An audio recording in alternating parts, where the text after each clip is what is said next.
What's going on, YouTube? This is what we're Josh do, and this is a super exciting video because Nitecore is a company that makes some pretty good stuff. Also, they make the Cinewind, which is like a little fan I made a video on. And you recharge it, and it just provides tens of thousands of RPMs of air.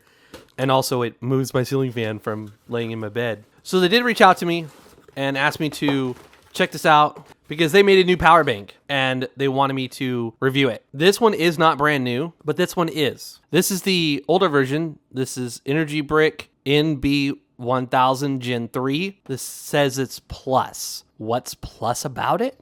I don't know.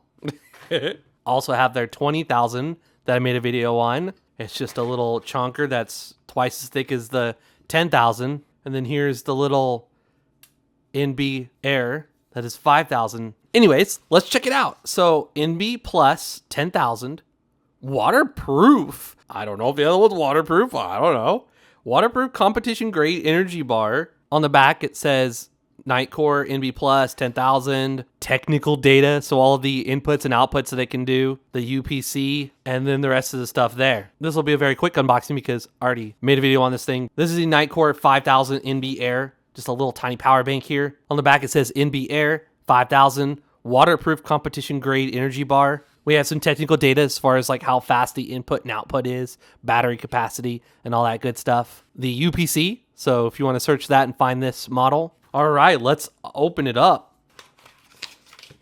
So super simple, just the power bank in the little plastic sleeve, and there you go. So it has a little sticker that shows the capacity details, the stuff that you saw in the box. Just a very, very slim, very, just absolutely fits in any pocket possible, even a kid. And this will definitely prevent your phone from dying. It will not fully charge a phone, but it will top a phone up. In my experience, my NB Air gets my 16 Pro Max from 20% battery to 80% battery, and I have a little tiny bit left in here.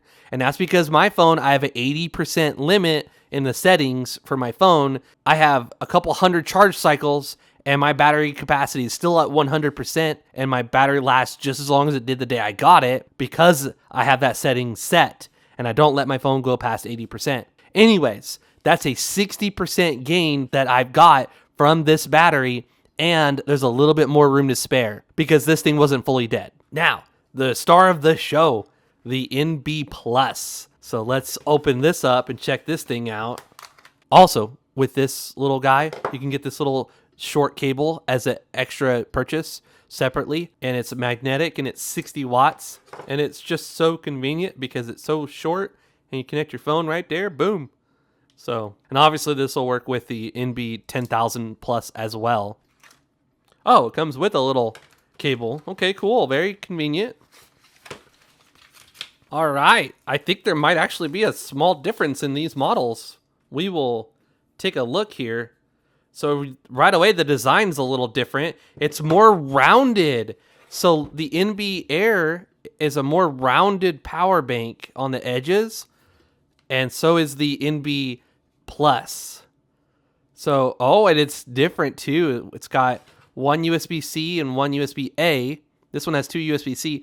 I actually prefer that because I don't use USB-A at all. And since this only has a 20 watt output, the moment you use both USB-C ports, you only get like 5 to 7 watts on each port. So whatever you have connected, it's going to take a while to charge. So what I'm trying to say is I never use both USB-C ports at the same time on a low powered power bank. Not that 20 watts is low powered, but when you split 20 watts, it becomes just very small. So I would actually prefer that because if I do need to use USB-A for something old, with the Gen 3, you had to use this little thing and carry this around, and it converted USB-C to USB-A. Because every once in a blue moon, I still need to use USB-A.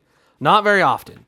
So that's nice that it includes it instead of a second USB-C port. And I'm actually surprised I'm saying that because I would prefer to have two USB-C ports only if both USB-C ports can be used at the same time and provide a good charge. It cannot. It just cannot do that. 20 watts split just can't go very far.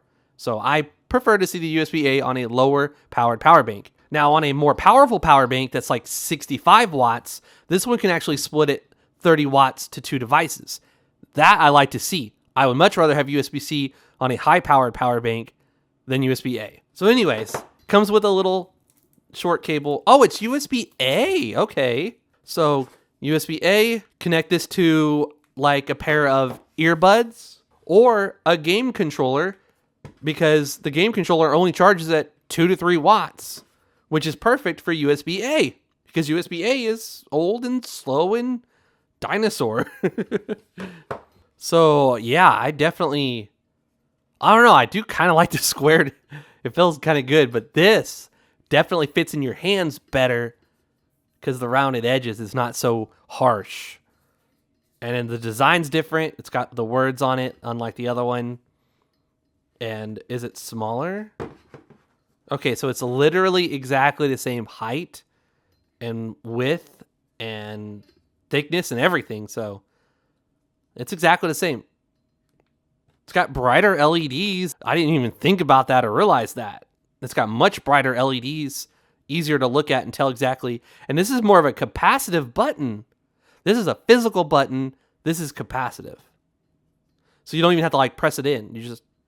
It's cool. Something I've been really bad at doing is weighing things. So the original, the Gen 3, is 150 grams.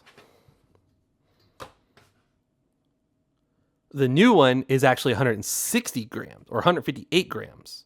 So a tiny bit heavier. And the Air, yeah, that's super light.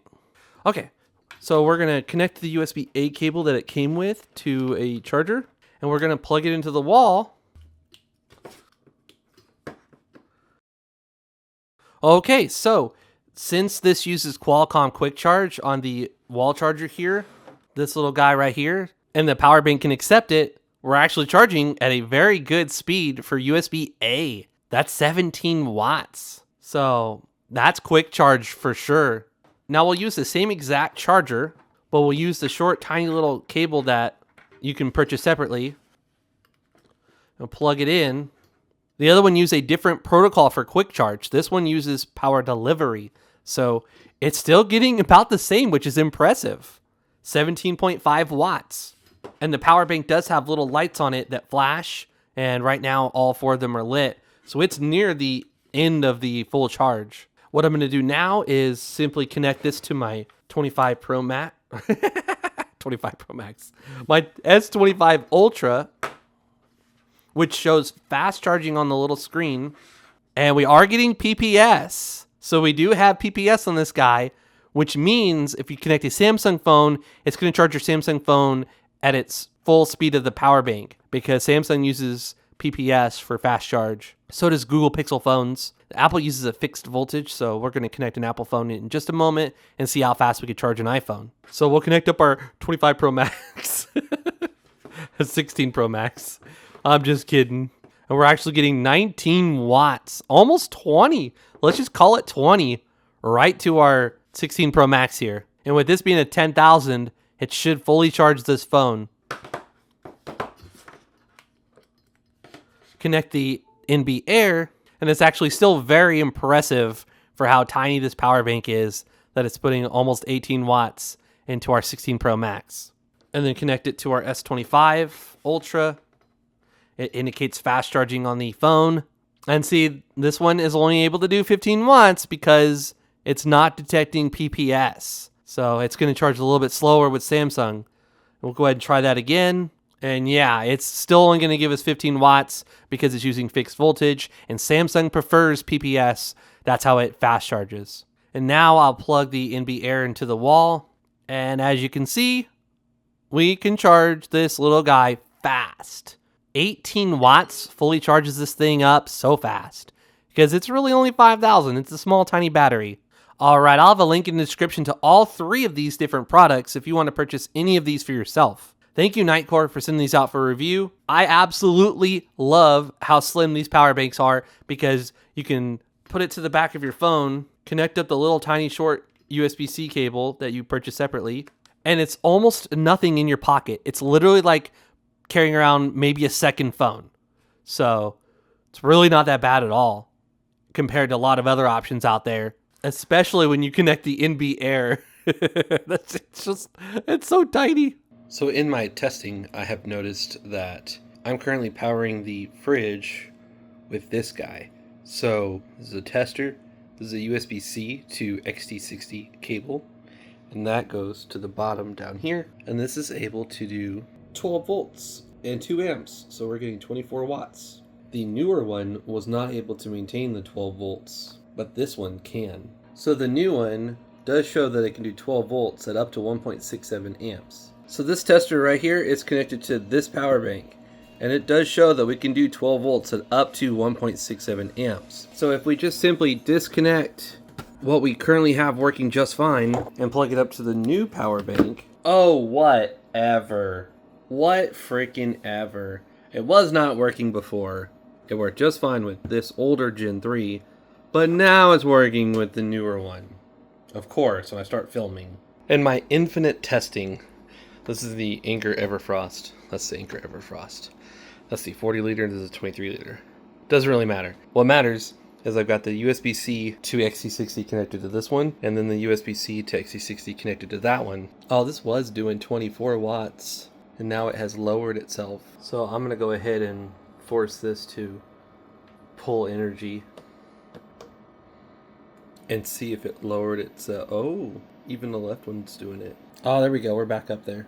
Anyways, this one was consecutively doing 22 watts while this one was doing 24 watts. So it seems like the older one, even though it's rated at the same exact 12 volts, 1.67 amps, can punch above its weight. I swear every time I stop filming, things work. So I didn't change or do anything different at all.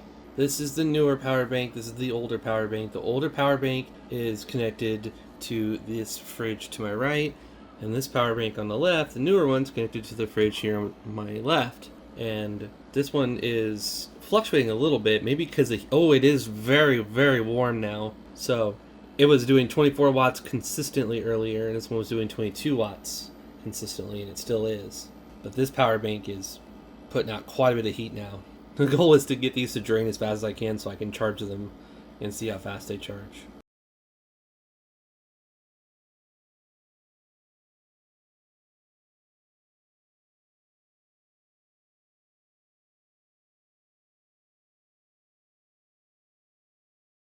Thank you so much for watching. If you enjoyed the video, please let me know by giving it a thumbs up. I would greatly appreciate it. If you're new to the channel, please consider subscribing. Please follow me on Twitter and Instagram. I am most active on my YouTube community page. This is What Would Josh Do, and I'm out.